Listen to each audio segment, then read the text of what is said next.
The last burger I had was In-N-Out burger. They cut the fries by hand, they cut them in front of you.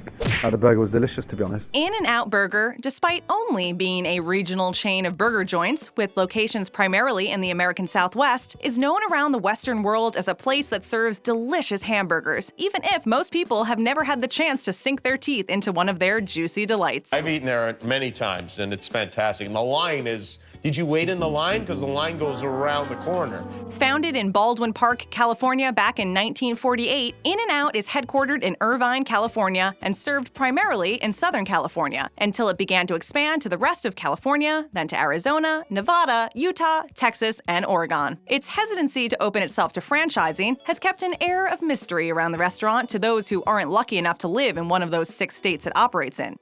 Mr. Clooney. What is that? Is that a milkshake? Chocolate milkshake. Yes. Take care. It is amazing, though, as basically everyone has heard of In-N-Out Burger, and there are actually people that travel to the previously mentioned states simply to try the burgers. Should they ever open themselves up nationally, they'd make a killing, although they'd lose their vice-like grip, so it probably will never happen, unfortunately. Still, let's help lift the veil of mystery and drop 10 facts about In-N-Out Burger that you may not know. My God. In-N-Out Burger is still family-owned. My father struggled with drug addiction, but he was also a super loving dad. When it comes to other fast food burger chains, going public is typically the way to go, as it opens up the restaurant to a flood of new cash and allows for rapid expansion that is often needed in the dog-eat-burger world that is the fast food game. Love that title there, by the way, Redemption Burger. And you certainly did that. Suck on this burger, Jen. And you too, Alan. However, the Snyder family that opened the first In-N-Out Burger back in 1948 still owns every restaurant, with Lindsay Snyder, the only grandchild of founders Harry and Esther Snyder, being the sole owner. I'm currently the president at In-N-Out Burger. The reasoning behind this is simple. The Snyders like money. Actually, it's because they like to retain ownership of each restaurant to ensure that a certain level of quality is being met, and that seems to have worked for them thus far, as they not only have a very loyal customer base, but also because they've been rated as one of the top fast food restaurants in several major customer satisfaction surveys. If you go on to any site like Yelp or Glassdoor, which rank the quality of each location from the perspective of both the customer and the employee, In-N-Out Burger is basically the highest ranked fast food joint in the game. Before we move on, why not click that subscribe button and hit that notification bell? Need to squish this puppy down so I can fit it in my mouth. In-N-Out Burger isn't a franchise.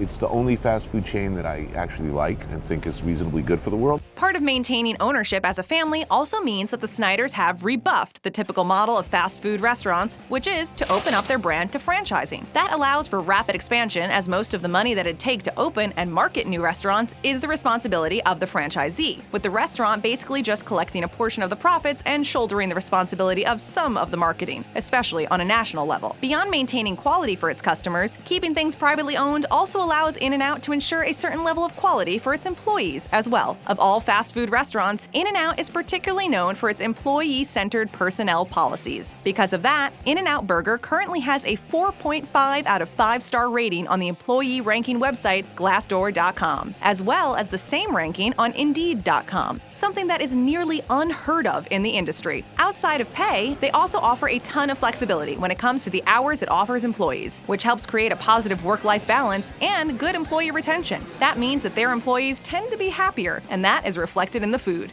Maybe a drum roll. I can't do it. Anyway. As employees who feel respected and rested tend to work harder than ones who don't. In-N-Out Burger pays really well. I'm an In-N-Out guy. So, I'm gonna finish this one and maybe give this one to the hand or the camera guy. As touched on a second ago, In-N-Out Burger bucks the industry trend of paying its employees low wages, with starting wages being on average about 20% higher than its competition. They pay their employees really well. On average, a manager can make more than $160,000 a year. That's important, as during the Fight for 15 set of strikes that fast food workers embarked on a few years ago, it was reported that upward of 40% of fast food workers actually lived in poverty, with just 14% of non-union restaurant workers receiving benefits from their employers. In-N-Out Burger, though, starts off its hourly workers at $10.50 an hour, which is where that 20% comes in, compared to the median hourly wage nationally for similar positions, which clocks in at just under $8.95 an hour. That's also 44% above the national minimum wage, which goes against the typical insults that those that work at fast food restaurants have to deal with. Anything for you, sir? No, I'm fine. Thank you. Greedy bastard.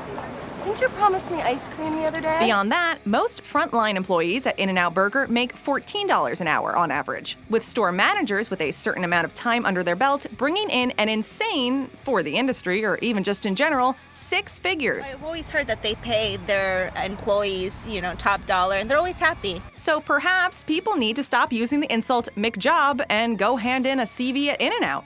In-N-Out has its own nonprofit. Like I said, there's a lot of love within this company. That money sharing doesn't just extend to employees either, as the Snyder family believes in giving back. So much so that they established the In-N-Out Burgers Foundation back in March of 1995. A 501c3 nonprofit, it's classified as a human services fundraising and fund distribution organization under the National Taxonomy of Exempt Entities Classification System. Oh my God. Also based in Irvine, California, the foundation supports organizations that provide residential treatment, emergency shelter, foster care, and early intervention for children in need. My kids, of course, put a smile on my face every day. In the most recent year where financial reporting was available publicly, the foundation contributed over $1.5 million to 231 grantees in Arizona, California, Nevada, and Utah, with typical grants being between $2,000 and $20,000, and going to other certified nonprofits. 281 restaurants in 5 states and 2.9 million Facebook fans worldwide. While other fast food joints tend to work with nonprofits, like McDonald's and their Ronald McDonald House, outside of McDonald's, this makes In-N-Out different in that it has its own direct 501c3. In-N-Out was opened by a pair of newlyweds. You see, Harry and Esther Snyder had always wanted to open up a little burger stand. When the first In-N-Out opened in October of 1948, it was the first drive-through hamburger stand in the state of California and allowed people to place orders via a two-way speaker system. Its owners, Harry and Esther Snyder, were newly married and are credited as 2 of the first people to develop the idea of a drive-through anything. Before this first In-N-Out burger, people would park at drive-ins and give their orders to car hops, who would then walk, run, or roller skate their orders into the restaurant. The Snyders managed and monitored their restaurants closely to ensure that quality was maintained, with Harry often driving himself to local markets to pick up fresh ingredients and Esther handling the accounting books. They opened their second location 3 years after the first on the west of the intersection of Grand Avenue and Arrow Highway in Covina, California. When Harry Snyder died in 1976 at the age of 63, they had opened 18 locations. So while most newlyweds are looking for houses or planning their family, the Snyders were basically revolutionizing how people ate food. They are given a lot of the credit for creating the two-way speaker drive-thru. It was really Harry and Esther, still driving around with Just Married on the back of a '57 Chevy, that changed the world forever. In-N-Out used to only sell bottles of Coke. I like to teach the world to sing with me.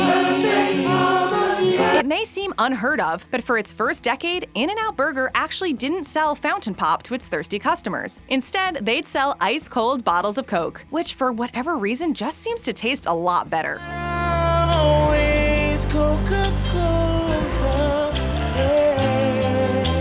However, it was a huge inconvenience to all involved, especially if you were trying to open one with hamburger grease all over your hands. Wow, this is gonna be messy. So in 1958, In-N-Out Burger finally relented and started selling fountain soda. What's even more strange to people today is that the price for a 12-ounce pop or soda was only 10 cents, and you were able to purchase either or both Coke and Pepsi at the same location. You're the Pepsi generation. It was a simpler time where restaurants didn't have exclusive contracts with soft drink companies, so people were able to try competing sodas at the same restaurant. While that sounds great, they also didn't have 6 kinds of Mountain Dew, so perhaps we've got it better now after all. It is true though that Coca-Cola or Pepsi-Cola taste best when they're nice and cold and coming out of an actual glass bottle. While it probably wasn't the most convenient thing back in the day when people didn't have cup holders, it does sound delicious enough for us here to want to take a road trip not only to the American Southwest, but also to the late 1950s.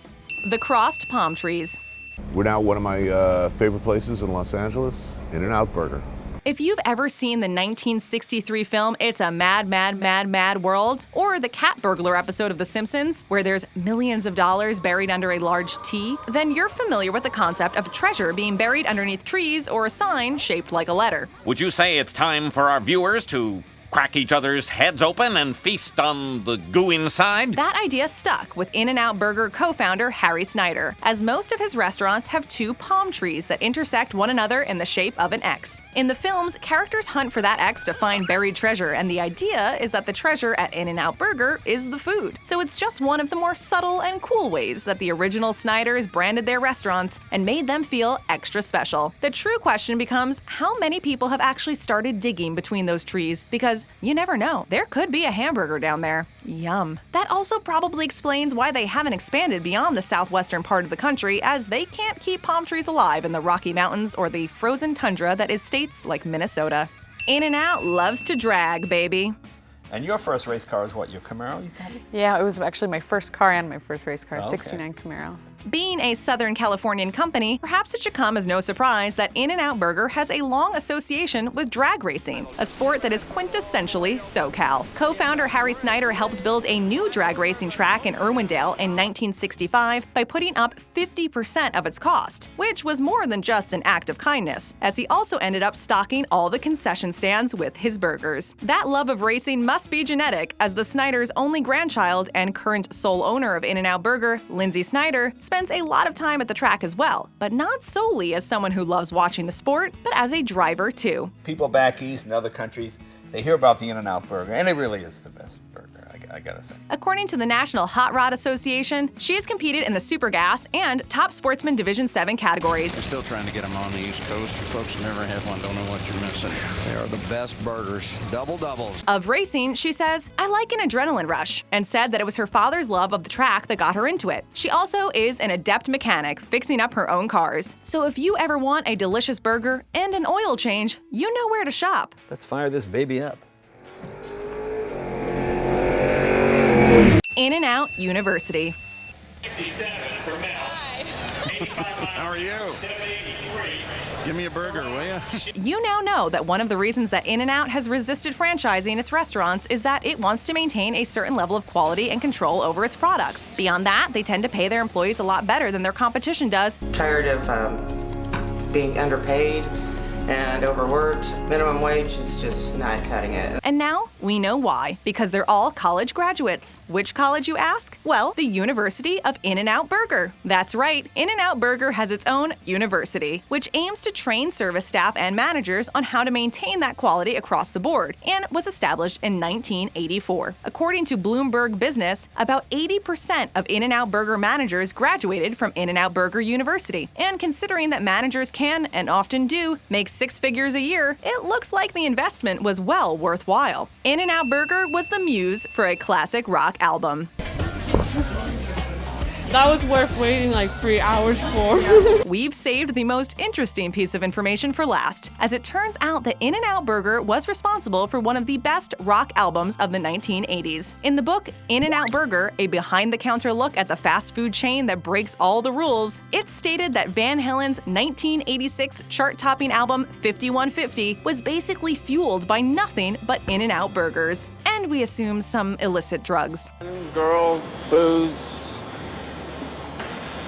You're not gonna play this for my wife, are you? Former Van Halen lead singer Sammy Hagar said in the book, "When I first joined the band, we must have eaten there at least 3 days a week. We were in the studio recording 5150, and we'd send someone to go get food, and we'd talk about sushi or pizza, and always end up with In-N-Out. Talk about rock and roll. Wait, rock and roll, in and out? It all makes sense now." Before you go take a nice long drive to your nearest In-N-Out Burger joint, hit that subscribe button and click that notification bell. And since you're already here, why not check out some of our other videos?